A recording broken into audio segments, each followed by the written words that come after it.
Namaste. Welcome to class. So this morning we're in our series of the Prana Vayus, the five vital airs and energies of the body. And last week we went through all five together, and then we're focusing on each. We've already done apana. On Tuesday we did samana, and today that gives us prana. Okay. So just to consider that as we move into our practice, we're going to be working in the chest region, things that come in and down and up to the brain. So action coming in and down and up to the brain. Okay. So finding your comfortable seat, just letting ourselves sink in to our practice this morning, just sinking ourselves in. Finding a nice, comfortable seat. Your legs can be in any place. You can even be sitting in a chair to get started. Find your body in a place that it can be relaxed. As if I were to come up and push you, you would just soften and tumble, okay? Everything that's making contact with the floor, your feet, your legs, your knees, your bottom, everything, relax into it. And then out of that soft, stable base, begin to feel the spine lifting up as if it were a chute coming out of the ground and rising up. All the way up, even past the crown of your head, reaching into the space, into the ether. Notice your breath, finding it in your belly or your chest. Just notice it, don't change it.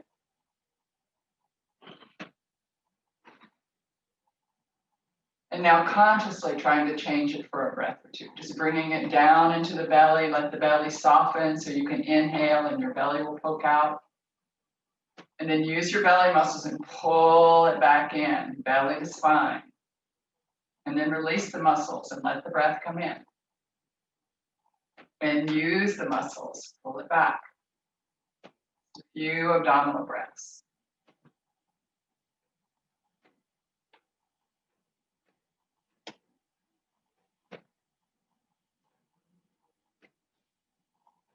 Good, and then bringing the hands into the heart, Anjali Mudra. Letting your head bow slightly, not tucking your chin into your chest, but letting your chin come closer to your chest as the back of the neck broadens, widens, lengthens. With gratitude, we salute all the great yoga masters, past and present. A special prayer of thanksgiving for Babaji. With joy, we recognize the excellent wisdom teachings of Yoga, Ayurveda, and with vigor, we dedicate ourselves to self-transforming practice. So ask yourself, today, what do you need for self-transformation? Let that thought form into a positive statement as if you had already accomplished it, and repeat it to yourself 3 times, a sankalpa, sacred vow.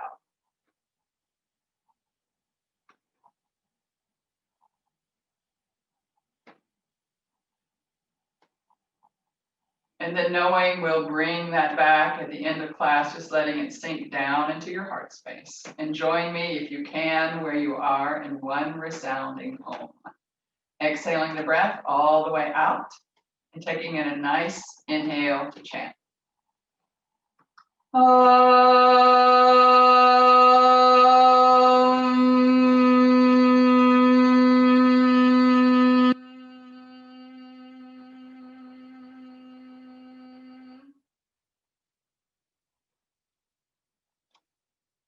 And on your next inhale, letting your eyes flutter open.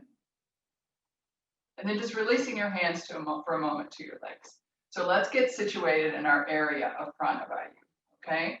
So thinking about your rib cage, thinking how it dives down into the area of the belly. So prana is also in that area. When you're taking the breath and the breath comes in and you feel it go down into your belly, that's also prana coming down. So when we look at it physiologically, we want to think of it coming in, moving down into this area, going up to the brain. Prana is always the Vayu that is stimulating and controlling the brain.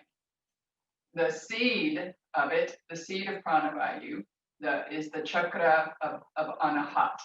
So not in the front of the body, not on a t-shirt, plastered on the front, not big, but back behind your heart in the spine, 1,000th the breadth of a hair is the nadi, is the energy channel in which anahat sits.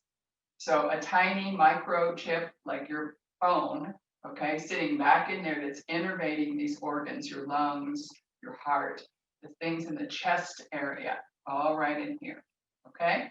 So just bringing yourself aware into this as if it were a teardrop with a stalk headed up to the brain.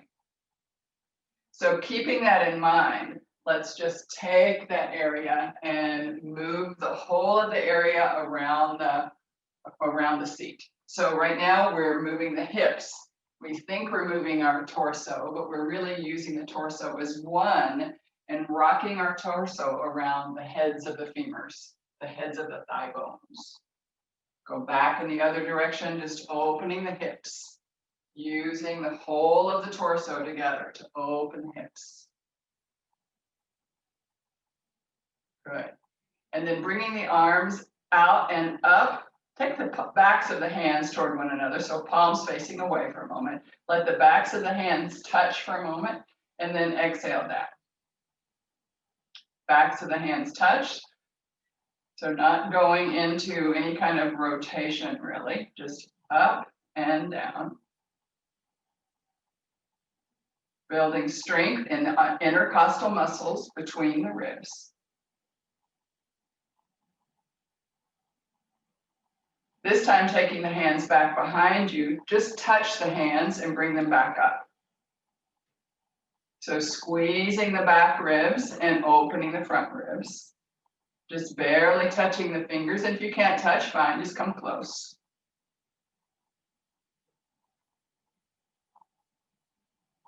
One more. Good. And then hands to the floor for a second. Just hands nice into the floor. Good. A little twist, just keeping it in this area. Okay. So just thinking about your sternum. We're going to show our sternum over to the left side. Keep looking at me. And exhale, release it. Show our sternum over to the left side. As you inhale, release again. And one more time. Inhaling over to the left. And exhale, release. Inhale, go to the right. Showing your sternum. Hips stay stable and nice and even. Just moving in the rib cage. One more. Keep your gaze out of it for a moment. Good. And then again, both arms up overhead. Backs of the palms to touch for a moment. Bring your hands out in front of you. Good. And then squeeze yourself. Just a nice little squeeze, reaching back, touching your scapula.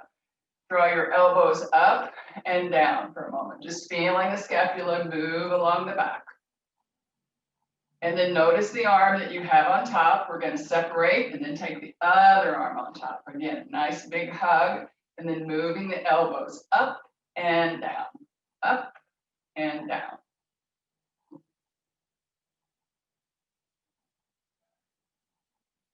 Good.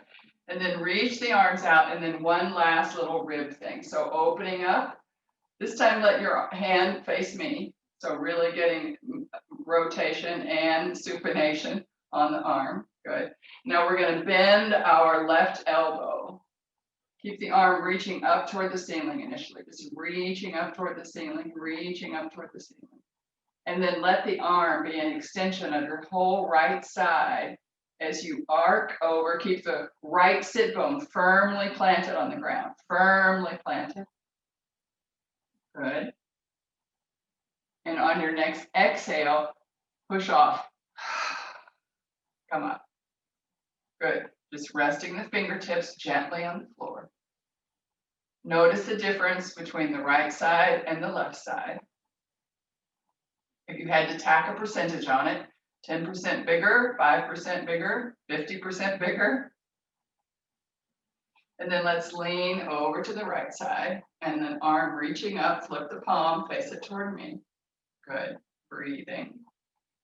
And then keep that left sit bone planted firmly as you bend your right elbow and reaching over. Continue to reach toward the ceiling. So reaching up as you bend over, reaching up, spreading the ribs. Lots of space between your low rib and the pelvic basket rim. the as-is bone. Anterior, superior iliac spine. Good, keep going, feel the opening in the ribs. And on your next exhale, let's come up. Tips of the fingertips touching, good. And then let's come into all fours. So as we do our cat pose for this moment, I want us to think about broadening the space that's between the shoulder blades. So I really want you to press into the floor and not ever sink down into the shoulder blades. So we're really manipulating the spine, taking it like a hammock, back and forth, back and forth, back and forth. Okay, so finding our table, wrist underneath the shoulders, hands in front, knees right underneath your hip joints, not further back nor further forward. Right underneath the hip joint, good. And then gaze at the floor. Press your hands into the floor and spread the space between your shoulder blades. Really spread that space. And then as you exhale, begin to move like the hunchback of Notre Dame and really tuck your chin into your chest, get round. And then on your next inhale, come back into neutral, keep pressing into the floor. Don't slump your shoulders. Exhaling again, curl the tailbone toward the back of the head. Let the spine press down into the chest. And inhale, back into neutral. 3 more. Exhaling, finding your spot. Hands continue to press into the floor. Shoulder stays broad. Neutral. Opposite direction. Neutral.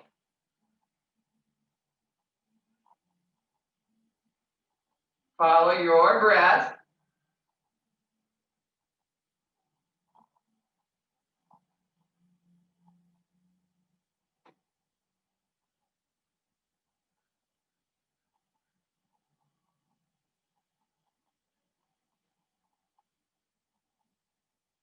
Good. And then for just a moment, go ahead and stretch back your left foot, right foot to meet it. Puff out the back. Don't lift your bottom, but puff out the back. Good. Drop to your knees. And we're headed all the way down to the floor. So maybe position yourself so that you can see me easily without turning your neck to one side. I'm going to have my neck to one side a lot, but don't copy that, okay? So you want to be looking forward as much as you can. So just lowering yourself to the floor. Let's start with our hands underneath our shoulders. Good. Pull the belly into the spine so that you feel your belly muscles are engaged. Pubic bone and tailbone are headed evenly down toward the ankles. Nothing is pressing into the floor on your pubic bone. It is not pressing into the floor. Good. So we're going to do little baby cobra to start. We're going to undulate and come up only as much as our hands will allow, hands free. And exhale, come down. Touch the forehead or chin. Inhale, come up, not using your hands. You can leave them on the floor, but not using them. All 10 toenails are on the floor. Toes are reaching back.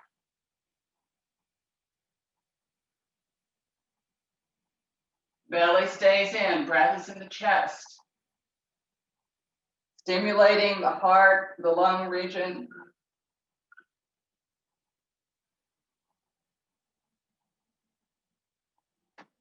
Keep going. And on your next one, we're going to stay up. Good. And then extend your right arm out in front. Extend your right arm out in front. And press into your right hand and gaze over your left shoulder. See if you can get a glimpse of your left heel. Good. Come back into neutral. Relax your bottom. Extend your left arm. Right arm comes right back underneath your shoulder. Press into the left hand and look back. See if you can get a glimpse of your right foot somewhere in your vision. Belly stays in and come back into neutral. Take both arms out. Upper ribs are off the floor completely. Elbows are lifted. Knees are lifted. Toes are pressed into the floor. Pubic bone is free from the floor. It's reaching back toward the ankles. Good, and then let's bend our elbows, place them underneath our shoulders, come up into Sphinx Pose. Lift the belly.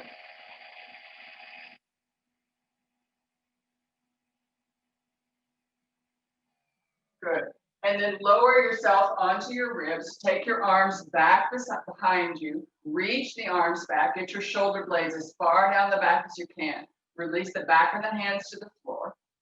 And then exhale, lower forehead or chin to touch. Inhale, coming up. Keep the backs of the hands heavy and relax on the floor. Exhale, touch. Inhale, come up. Let's move on and exhale again. Exhale, head it down. Inhale, pause. Belly stays in. Exhale, come up. Inhale, pause. Exhale, come down. Inhale on the pause. Exhale, come up. Belly is in. Pause, inhale, and exhale, head down. Good. Come back into neutral. And this time, reaching your arms up and back. Good. Take a nice inhale. And as you exhale, reach back a little bit more. And inhale, neutral. Exhale, reach back a little bit more. And inhale, neutral. Exhale, back. Inhale, neutral. And exhale, back. Inhale, neutral. Bring your hands right underneath your shoulders. Curl your toes under. Press the floor away. Come up into a long diagonal line for a moment. So you may need to move your hands a bit. Find a line. Pull in the belly. So you're not bent or piked at the hip. You're in plank on your knees, okay? Nice long plank. Take your head where it's an extension of your spine. Just be in this pose for a moment. Toes are curled under, belly is pulling in. It takes a lot of effort to keep your belly in. Gravity's pulling it down. You pull it up. And then let's pike at the hips up and take the hips back to the heels. Armpits stay lifted. Forehead to touch. Your heels may or may not touch your hips.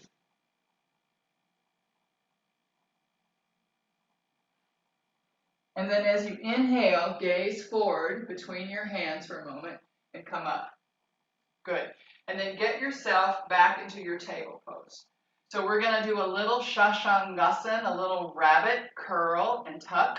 We're not going to go all the way into rabbit yet, okay? So this is an inversion. It has all the benefits of headstand, Babaji says, okay?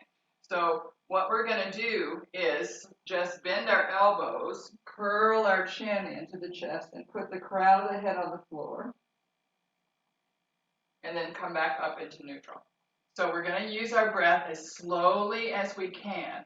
We're going to exhale down and put the crown of the head on the floor as we curl the spine greatly, opening the whole back body. And we're going to inhale, come back to neutral. And we'll do that 4 times, okay?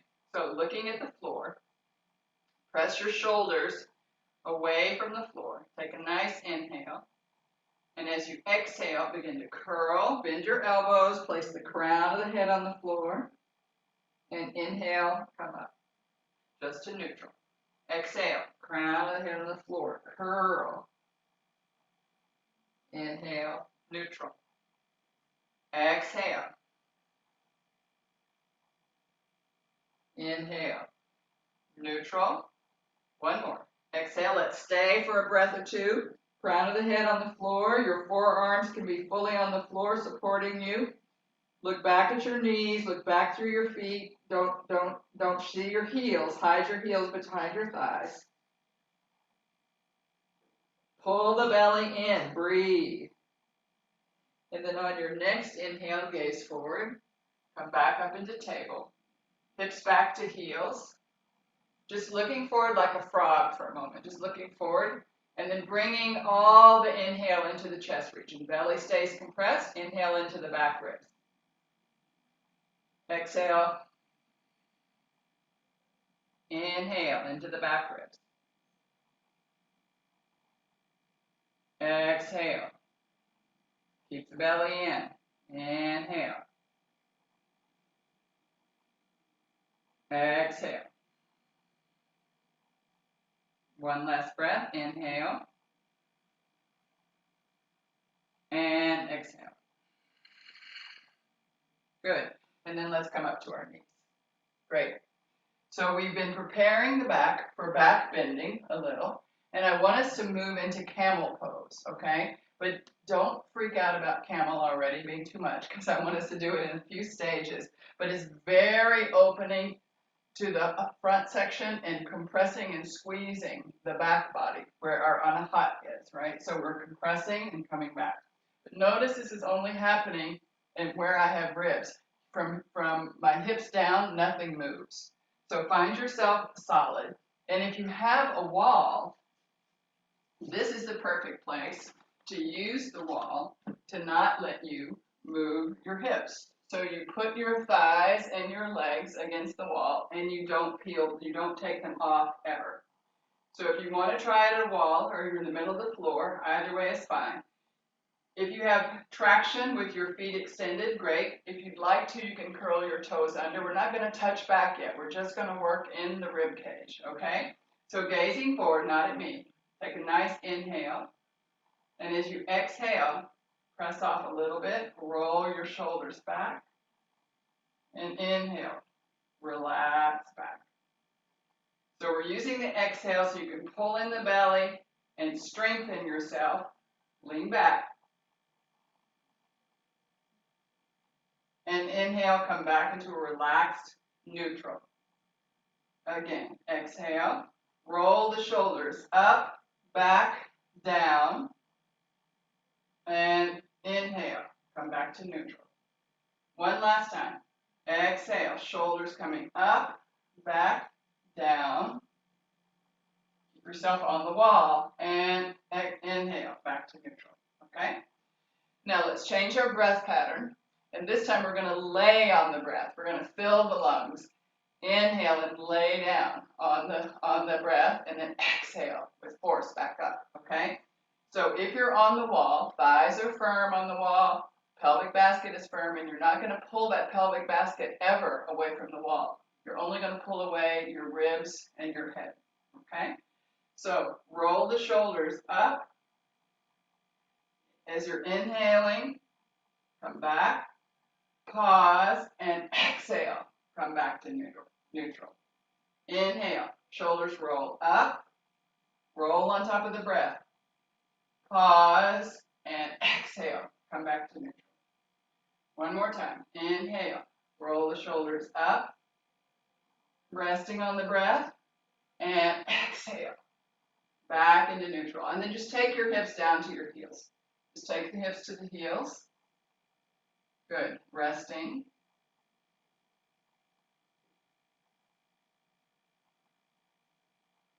Great. So, coming up. So I want us to see that this is bridge pose. This is bridge pose. So here I am in my camel.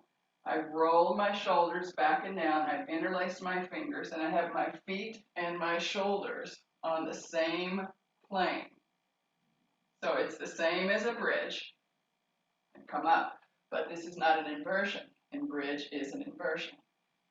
So you can do either of those right now as we move into a little fuller expression of the back bend, okay? But we're going to have our hands, if we're up, we're going to have the hands clasped together. And if you are inverting and can invert, go ahead and lie down and do the pose as bridge, okay?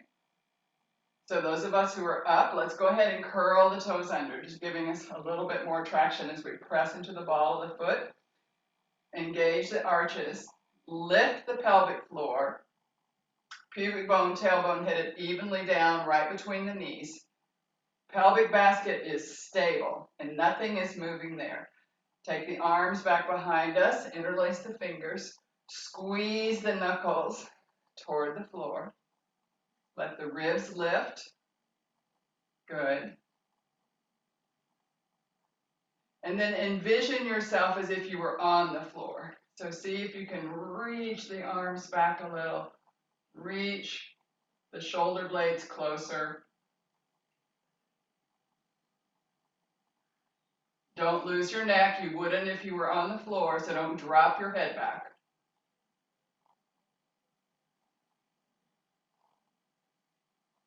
And on your next exhale, push off. Release the arms. Take the heels, hips to the heels. Good. And then just very briefly, we're going to come to standing. So come up nice and slow. Just find your Tadasana, finding your easy pose. So just a moment of standing Shavasana. Close your eyes, take a few breaths.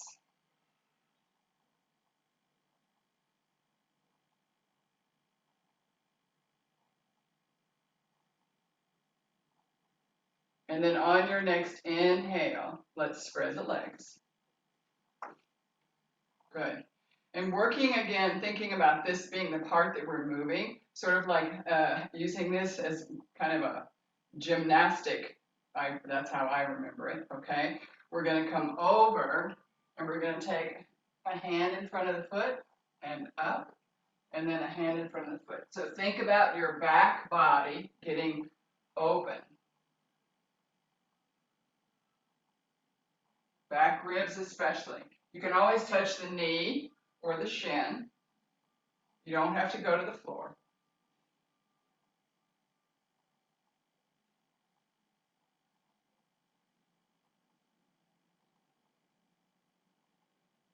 Coordinate your breath with your movement. Wherever you need the most strength, that's where you're exhaling.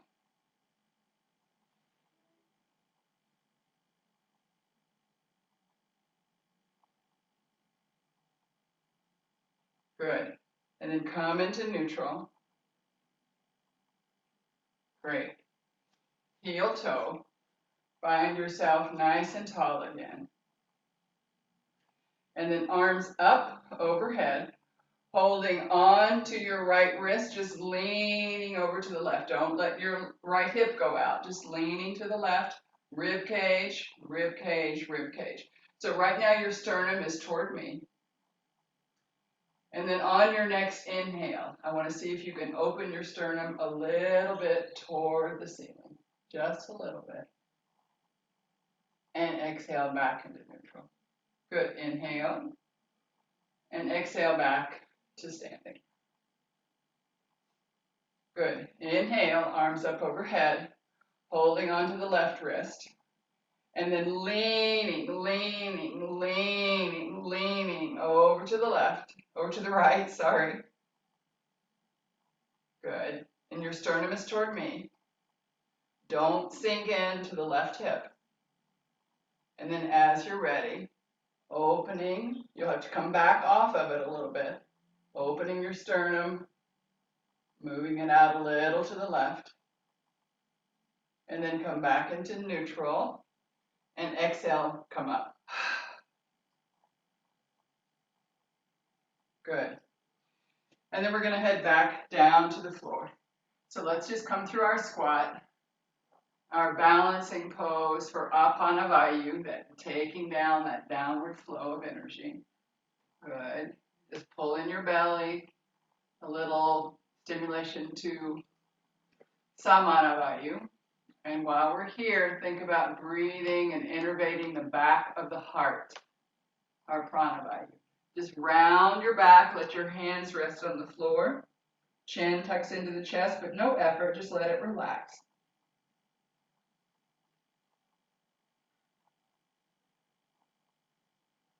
Noticing your rib cage broaden with each inhale and relax with the exhale.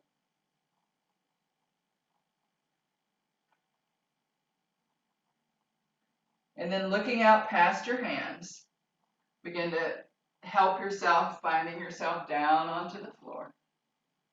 Good. Excellent. And then just coming into boat pose for just a moment. So not coming all the way into boat, like a very just relaxed boat right here. Feet are on the ground. But you can still float it on the water. All right, so let's go ahead. We're going to do a reverse table, just thinking about our whole chest region and the stability that has to be created in that region.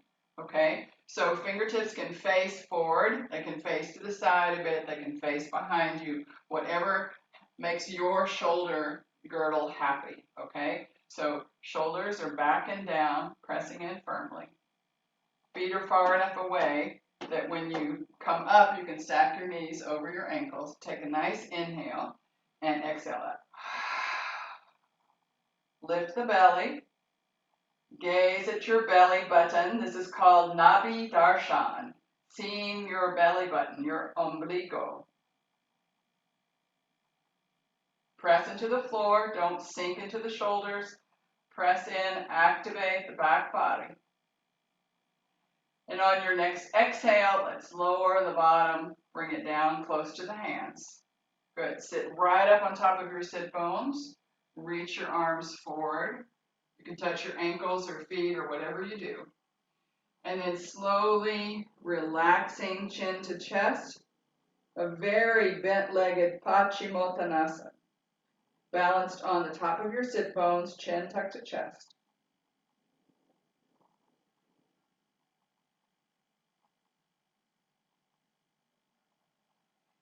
And then gazing out at the space in front of you.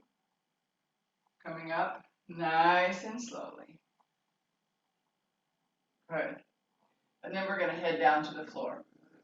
So we're going to head down for our Viparit Karani Mudra to shake out and smooth out any of the Prana Vayus. Okay? You can do it with a block. And if you are not inverting, so you're not inverting if you're on the first 3 days of your menstrual cycle, you have glaucoma, you have any kind of uncontrolled blood pressure problems. So if you're not inverting, you can do this. You can put your bottom on, keep your bottom on the floor and put your legs somewhere up the wall. So that's perfect for anyone who's not inverting. And you can even have your legs lower if you'd like, okay?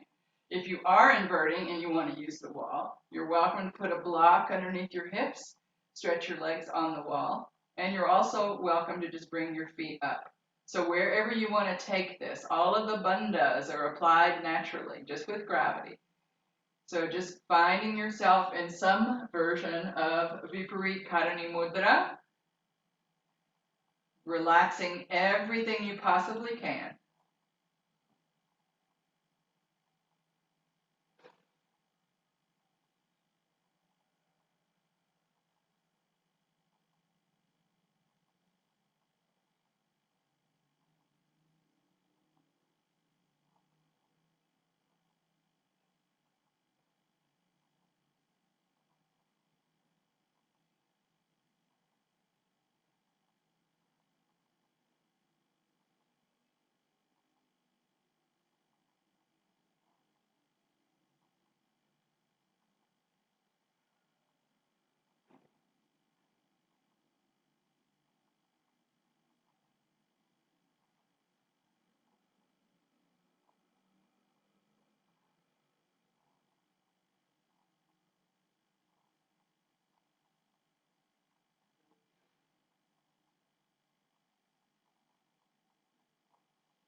And then slowly beginning to transition out of this inversion, taking any counter pose you might want, your body might be asking you for, but we're moving into Shavasana, our corpse pose. So slowly making your way down to the floor, not feeling trapped by your mat, allowing yourself to open and relax. Good, just finding a nice comfortable spot. If you have on glasses, this is a good time to take them off. Just relaxing body to floor, surrendering to Mother Earth.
Slowly and gently beginning your transition back into the world.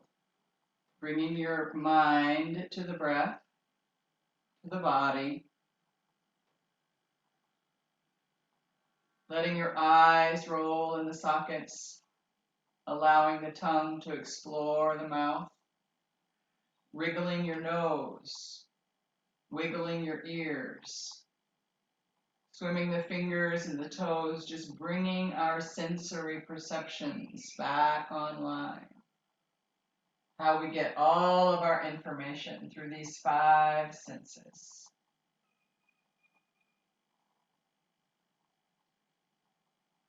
Then consider a nice big overhead stretch, or perhaps you'd like to shrink into a little ball. Maybe you'd like to do both. Making your way slowly and gently onto one side in embryo pose. All curled up, safe and secure.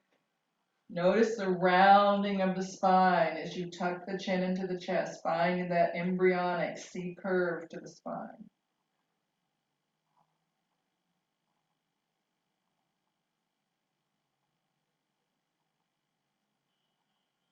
And then using the hand of the upper arm, place it on the floor close to your face. Begin to press away, but keep the chin tucked into the chest, round the spine. Let the head be the very last thing that comes up and just sits gently on the top of the spine.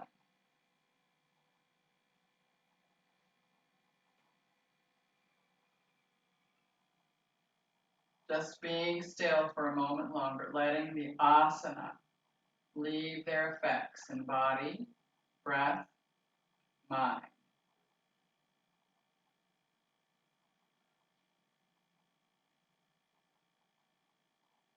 We're going to move into our pranayama practice. I'm going to come a little closer.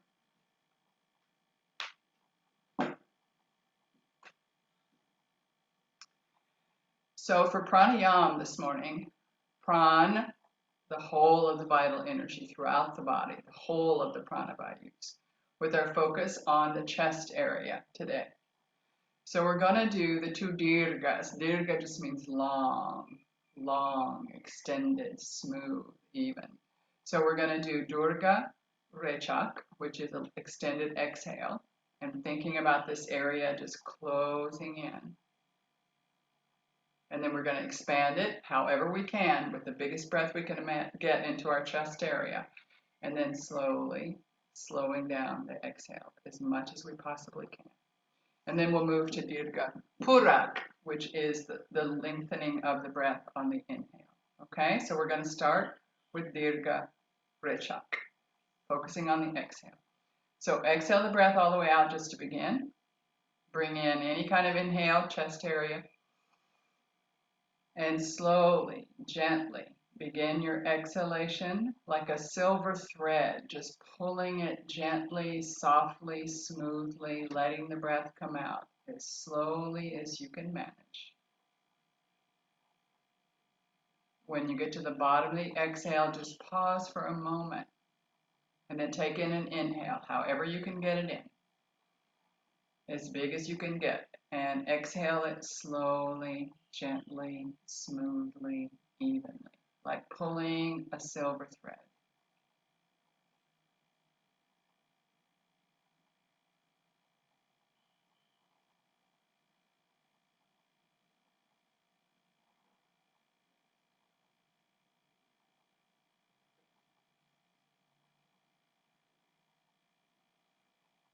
Following your own breath pattern, just extending the exhale as much as you can, but keeping the breath slow and smooth and even, and bringing in the inhale however it comes in.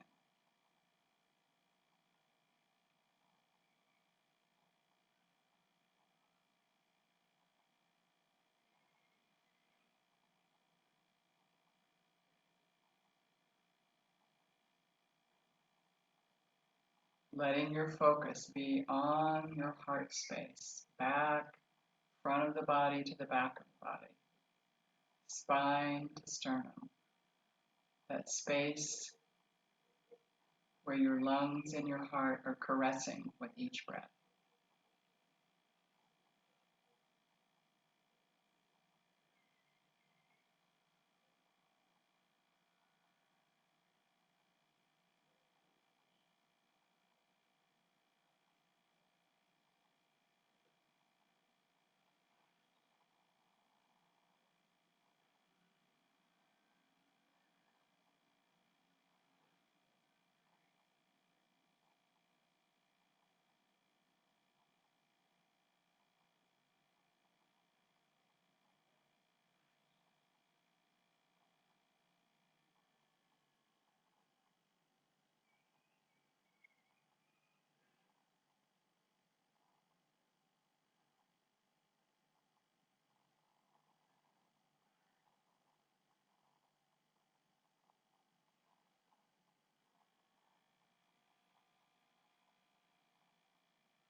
As you complete the next exhale, taking a catch breath or two, falling into your natural breathing pattern, resting for just a moment between the practices.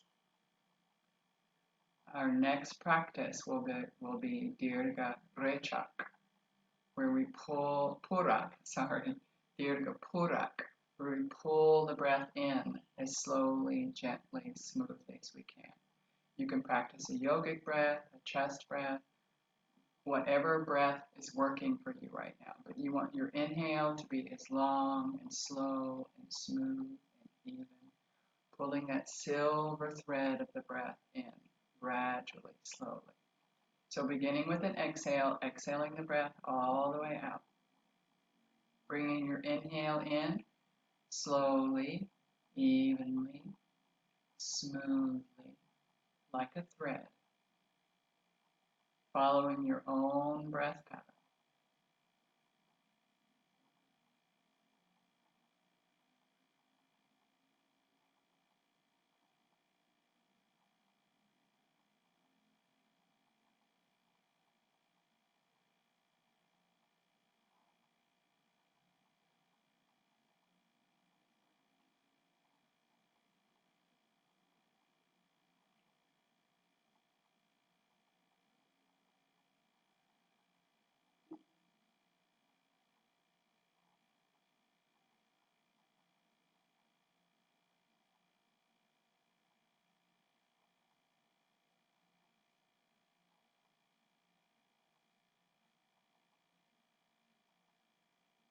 Exhaling it out as best you can, however you can, belly, spine. And then bringing it in as slow, smooth, even, gently as possible. Dirga Pura.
Letting your next exhale be the last round of Dirga Pura.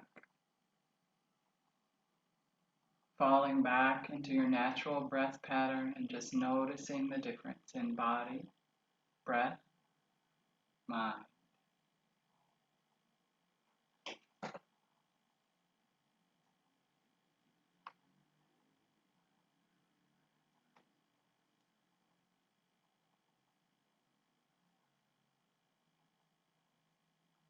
We're transitioning slowly into our meditation. And our meditation this morning will be on the cave of the heart. So finding your seat, minor adjustments, spine is tall. Taking a soft gaze with the eyes downcast or closing them completely. As you inhale, noticing the swell of the chest and the cave of the heart. And as you exhale, just imagining, caressing the cave of the heart. Inhaling and exhaling with no control, just watching the breath, observing the breath.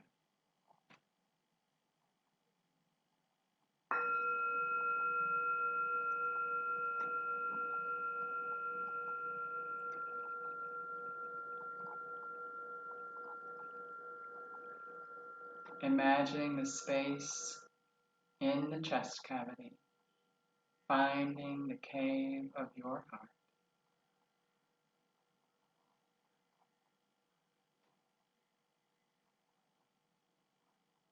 Coloring it a warm red.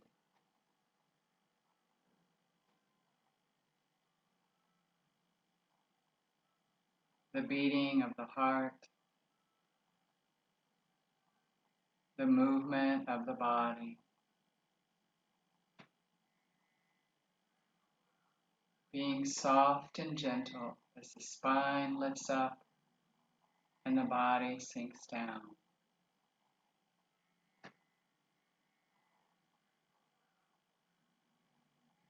Any ambient noises where you are, where I am, only help to sink you a little bit deeper into your meditative state, using shabda, sound, as an aid, not a hindrance.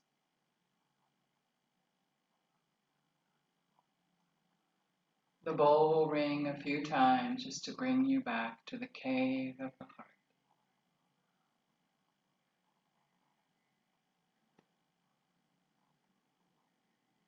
The seed syllable for this space, rung, rung, rung. You can tie your mind to the mantra rung, rung, rung.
Bringing the mind back to the cave of the heart, tethering yourself with rum, rum, rum, rum.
Bringing the meditation to a close.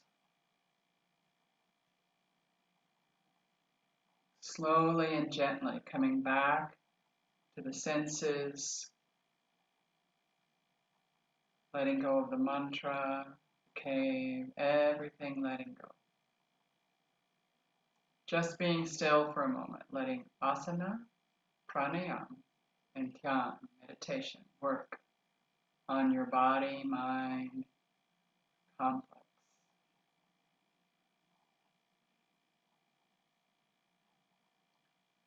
Fluttering your eyes open on an inhale, bringing the hands into the heart, Anjali Mudra. Any merit we may have earned this morning, we lift it up to the welfare of all sentient beings. Remember your intention, your sankalpa. Repeat it to yourself 3 times again.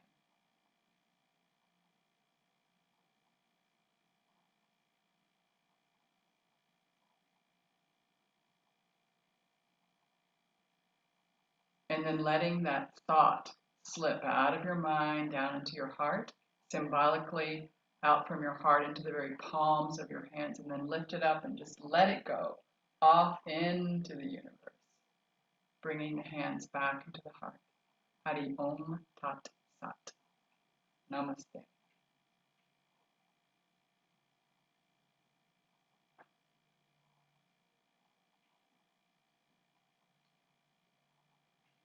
Thank you, everybody, for being there. Let me come to you so we can chat. Let me fix it where you can talk.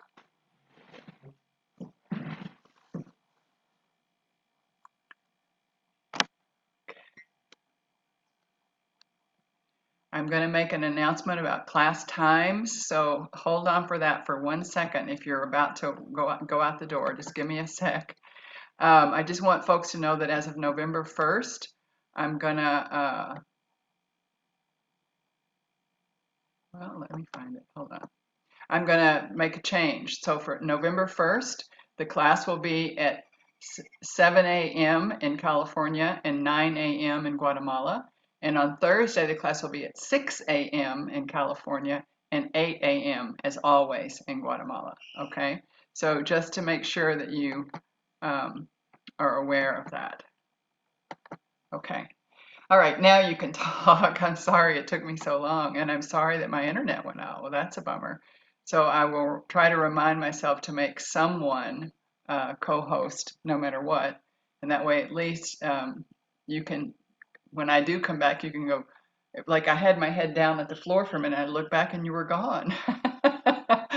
So it's very disheartening to see your students just fly away all at once. All right, so today we were on Prana Vayu. Any particular questions about that area?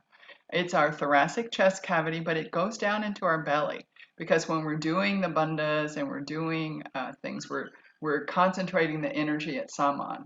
So Pran goes down and Apan comes up, and they all meet at Saman in the middle, right? So we want to think about that air going in and down and up to the brain. So it comes in with the breath and rides up and down, and then it's going to go out. It's going to go out with udana because that's outward, spitting, laughing, anything going out.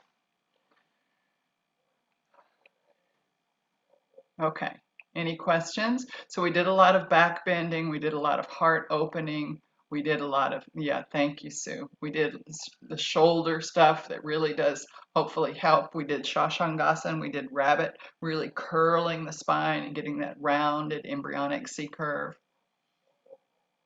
We did things to stimulate the whole chest area, but I tried not to forget everything else. So I think all 5 Prana Vayus were being balanced with a little bit more focus on Prana Vayu. Yeah.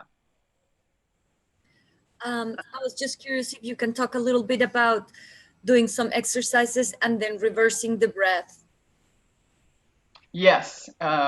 So you need the power of the exhale with your core engaged for movement often. And so a lot of times we we'll say inhale and come up, right? But if people don't have a strong core, they inhale, come up, and their belly goes out because they haven't learned yet to breathe into the chest area. So their belly goes out, and they compromise their low back, right? The low back is compromised. For example, I see it a lot in sun salute. So here's the student, right? And we say inhale up. So they go like that. They poke out their belly. They inhale. They take overly a back bend, right? That. And that's what they do because they just kind of fall into that inhale and they let the inhale come in wherever it can because they haven't yet learned that the inhale is in here. So if you have exhale, inhale, exhale, inhale, exhale. Each time where I need my core strong, if I exhale, I can use my core with the muscular energy to help me stay strong in that area. See what I mean, Sil? Uh-huh. Okay. Look at the. I'm sorry, Jean. Sue has a puppy, but I think he's not young. I think he has a gray muzzle. He's quite. He like me. Uh-huh. Yeah, he's so cute. Okay, Jean. Sorry. I love dogs. Yeah. Me too. I can't let them in because they'd be all over me. For reverse table, what would you suggest as a modification? I have a torn left shoulder rotator cuff. I did bridge. That's what I did with a block. Yeah, bridge would be really a great place to go there because it's the same sort of thing that you're trying to do is lift through that area. And I think the block was an excellent decision because it gave you a lot more force in the leg area to lift up through that belly that we're trying to keep lifted. So I think bridge was excellent. That was great. Personal modification. Good job, Jean. Thank you. Yeah. Anybody else? Anything? How about the dirgas? How about slowing down your breath? There's no, raise your hand if the dirga rechak, the exhale was easiest. Raise your hand. And raise your hand if the dirga purak, the inhale was easiest. See? It's all different all over the world. We always think that whatever is easiest for us is easiest for our students. Whatever, that we just think that way. And that's so not true with these dirgas.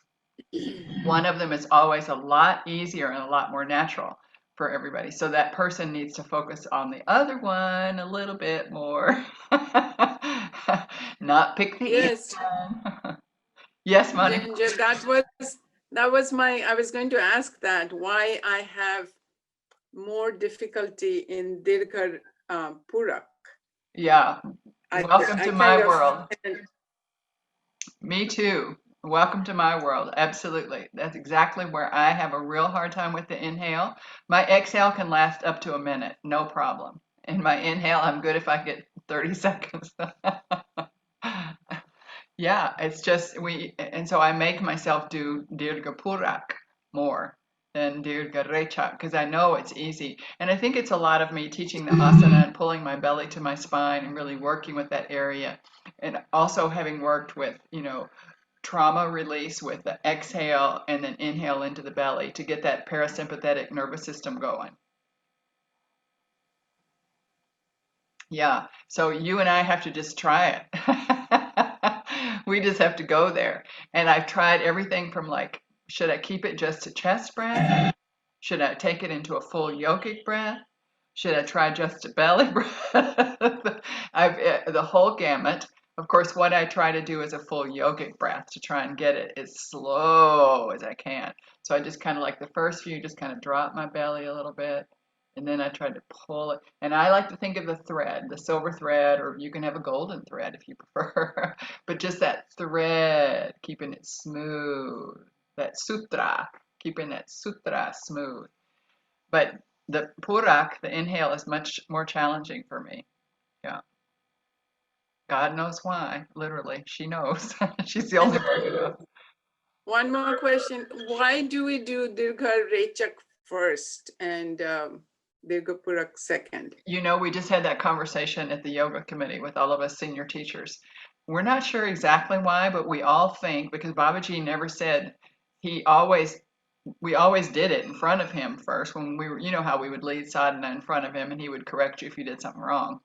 And we always started with Dirga Rechak. We always started with an exhale. So we know that exhale is what commands how much inhale you can get, right?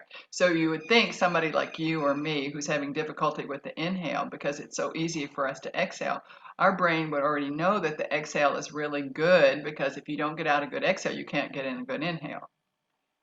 But yet, when we do that full on exhale all the way out, and maybe it's because we can exhale so efficiently, Manipa.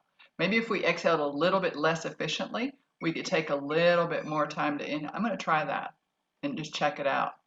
But it's because for most people, the exhale, like the reason we do Bastrika, you know, with all of those forced exhales, so that when you do take that final nice inhaled breath to hold the bandhas, that you've got your pot is as full as it can get because you had just exhaled, exhaled, exhaled, exhaled. So you had all that space in which to inhale.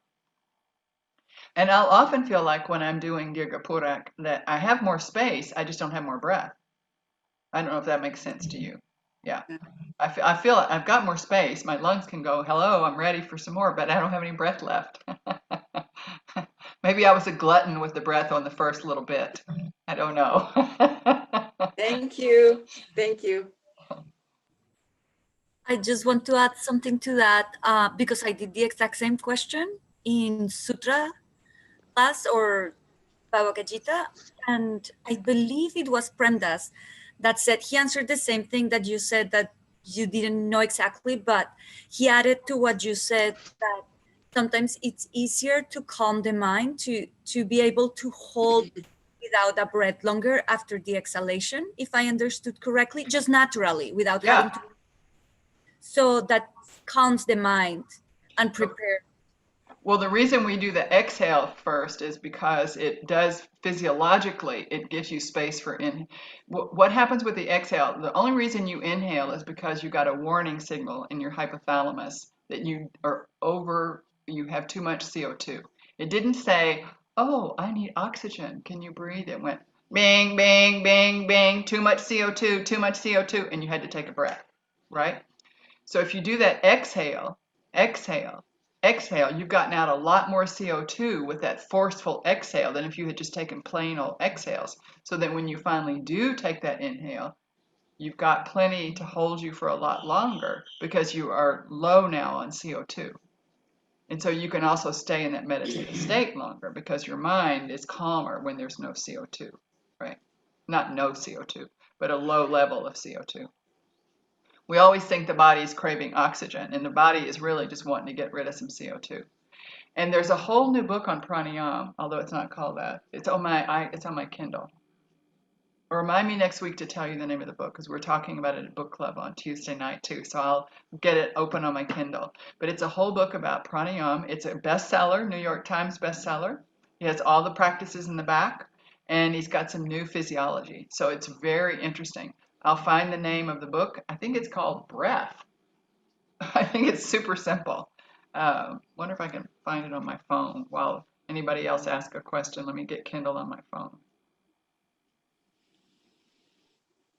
I know it's a little man. There he is. I never look at it on my phone because it's a little too small to read on my phone. It's called Breath. Breath. The New Science of a Lost Art by James Nestor. James Nestor. So if you want to write that down, I'll show you here on my screen if I can see it. No, it went to something else. It went into the book. I want to show you the title, the copy of the book. Here it is. Breath by James Nestor. And it's all pranayama, and it all has all of the practices. And in my book club down here in Guatemala, the person who selected this book isn't me, but she asked me to lead them in class on Tuesday. It's got everything in it, and everybody's been picking a practice and doing a practice for a month since last book club. So they had to, she asked them before they read the book to go to the back, pick a practice, start it, whether they believed in it or not, start it, and then start reading the book. So it should be interesting, an interesting book club. I'll fill you guys in. Yeah. Okay. Well, so I nice. I had a question Uh-huh. about these breathing practices we did this morning. Uh-huh. Are they intended to do through with a nasal breath, or could Yes. it be through the mouth? No, always a nasal breath unless it's specified elsewise, especially in asana. It's always through the nose, always, unless it's specified okay. otherwise. Uh-huh. Because it didn't seem to specify in the book, and I can do that slow thread of breath a lot longer through my mouth than my nose. Nope, but it's not good for you there. It's not good for you. And so you need to read the difference between, like, in your mouth, it's okay to do some specific pranayams that way. Usually they're belly breaths. But you want to be careful because the breath there is not filtered, nor warmed, nor tossed down with efficiency. We have these things called conchas in our nose, these three things that throw the air down. It's like getting on a ride at a water park where you just right? So that throws it down. So you want to take a nasal breath when you're doing something really, really, really slow because you want to filter, warm it, and direct it. In the book, if it doesn't, okay, thank you. Yeah. it doesn't specify through the mouth, then it's always through the nose. Yeah. Yeah. So that's one of the reasons I don't really want to start teaching classes here in person is because, pranayama is a part of my practice and part of what I like to teach, but I'm not teaching people in my little studio over here without, I can't teach pranayama, and I don't like just teaching asana by itself all the way, I mean, I do love teaching asana. I don't mean to put it that way. I love teaching asana, and you guys know that. But it doesn't give the student a complete practice if I just say, come for asana and go home, do your pranayama. I guess I could have them just meditate with a mask in case they sneeze or something in class. Yeah, I haven't come to grips with that. I built a new studio and it's here, and it finished about a month after COVID it was finished about a month after COVID started because the workers actually kept working with masks until they finished it because they wanted their, uh, so there's the studio, holds 20 people. Haven't used it once. Haven't even been up there since they finished. I've been up there in 5-6 months. So at one point we'll get to all come together and you'll all come to Guatemala and visit me in my studio and we'll have fun here. We'll spend a whole week together and just do asana pranayama meditation. Yay! Yes.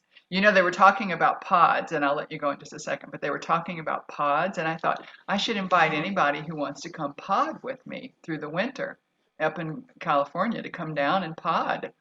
Come do your 2 weeks and then just be here, live in my house, eat Ayurvedically. I sleep 14 people. So, and if everybody wanted a single room, I sleep 6. So, yeah, I was thinking I should just offer that out. Pod yourself through the winter in the land of eternal spring. Pod means where you get people together that aren't sick and they live together, stay together, and they don't go out except with mask and every precaution in the world and just do the very basic out. Everything else happens in the spot. So we would get up and we would practice yoga together and we wouldn't have to wear a mask. I mean, you come for your first 2 weeks in quarantine in your room and get your food brought to you, and then you wouldn't. But after that, you're here you go. We're all here. We live here. We all breathe here, eat here, do everything here. So I thought that might be cool. But I don't know if I have any potables, any people who could pod right now. Oh, sure, I'll just take 3 months off, no problem. But like me, I'm just podding here, just working for Mount Madonna right here in Guatemala. Yeah, Jana.